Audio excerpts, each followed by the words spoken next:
খুলনার প্রকৌশল ও প্রযুক্তি বিশ্ববিদ্যালয়ের ছাত্রদল ও বৈষম্য বিরোধী ছাত্র আন্দোলনের সংঘর্ষের বিষয়ে আরও জানাতে আমাদের সাথে সরাসরি যুক্ত হয়েছেন সহকর্মী আমিরুল ইসলাম। আমিরুল, এর আগে আপনি সকালে জানিয়েছিলেন যে গতকাল সংঘর্ষের পর ক্যাম্পাসের অবস্থা থমথমে। এখনকার পরিস্থিতি কেমন?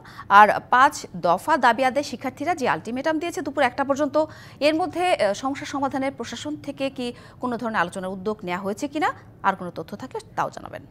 খুলনা প্রকৌশল ও প্রযুক্তি বিশ্ববিদ্যালয়ের যে উদ্বুদ্ধ পরিস্থিতি ও শিক্ষার্থীদের যে 5 দফা দাবি ছিল, সেই দাবিতে একটি যত্ন সহকারে নিয়েছে বিশ্ববিদ্যালয় প্রশাসন, এবং তারা কিন্তু জরুরি যে সিন্ডিকেট সভা, সে সিন্ডিকেট সভার আহ্বান করা হয়েছে এবং কিছুক্ষণের মধ্যে হয়তোবা সে সিন্ডিকেট সভা অনুষ্ঠিত হবে এবং সিন্ডিকেট সভায় সিদ্ধান্ত হবে যে ছাত্র শিক্ষার্থীদের দাবি ছিল সেই দাবিগুলো কীভাবে বাস্তবায়ন করা যায় এবং যৌক্তিক দাবিগুলো তাদেরকে যে আছে সেগুলো বা কীভাবে বাস্তবিত করবে এই বিষয়ে। যার পরিপ্রেক্ষিতে দেখেছি যে বিশ্ববিদ্যালয় প্রশাসনের যে ভবন, সে ভবনের সামনে শিক্ষার্থী তারা কিন্তু জড়ো হয়ে আছেন এবং কিছুক্ষণের মধ্যে হয়তোবা এই যে জরুরি সিন্ডিকেট সভা, সেই সিন্ডিকেট সভা অনুষ্ঠিত হবে।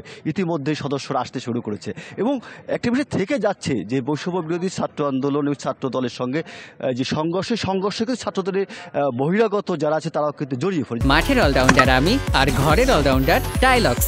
টাইলক্স টয়লেট ক্লিনার, ক্লিন মানেই টাইলক্স। যার কারণে যে বহিরাগতদের নির্মূল করার জন্য বা বাইরের যে প্রবেশদ্বারগুলো আইন শৃঙ্খলা পরিবেশ শান্ত রাখার জন্য আইন শৃঙ্খলাকারী বাহিনীর পক্ষ থেকে দেখেছি যে বিশেষ করে সেনাবাহিনীর টহল যেমন জোরদার করা হয়েছে, অনুরূপভাবে প্রবেশদ্বার এবং সড়কগুলিতে যে নিরাপত্তা বলয় পুলিশ প্রশাসন নিয়োজিত রয়েছে এবং শিক্ষার্থীরা তাকিয়ে আছে কিন্তু এই সিন্ডিকেট সবার দিকে। সিন্ডিকেট সবার মাধ্যম দিয়ে যে উদ্বুদ্ধ পরিস্থিতি, সে পরিস্থিতি নিরসন হবে এবং ক্যাম্পাসে যে শান্ত পরিবেশ সেটা ফিরে আসবে, এমনটা যেমন শিক্ষার্থীদের দাবি, অনুরূপভাবে যারা আইন শৃঙ্খলা নিয়োজিত রয়েছে তাদের দাবি এবং এই অঞ্চলে যারা রয়েছেন তাদেরও কিন্তু এমন একটা দাবি যে আসলে উদ্বুদ্ধ পরিস্থিতির সমাধানে আসবে এবং সেটা কিন্তু প্রশাসন যথাযথভাবে গুরুত্ব সহকারে নিয়েছেন এবং যার কারণে যে তাকে জরুরি যে সিন্ডিকেট সভা আহ্বান করেছেন, সেই সিন্ডিকেট সভা অনুষ্ঠিত হবে এবং এই সিন্ডিকেট সভায় ছাত্রদের যে 5 দফা দাবি, সে দাবি বিবেচনা করা হবে। বিবেচনা করার মধ্যে সে সিদ্ধান্ত নেওয়া হবে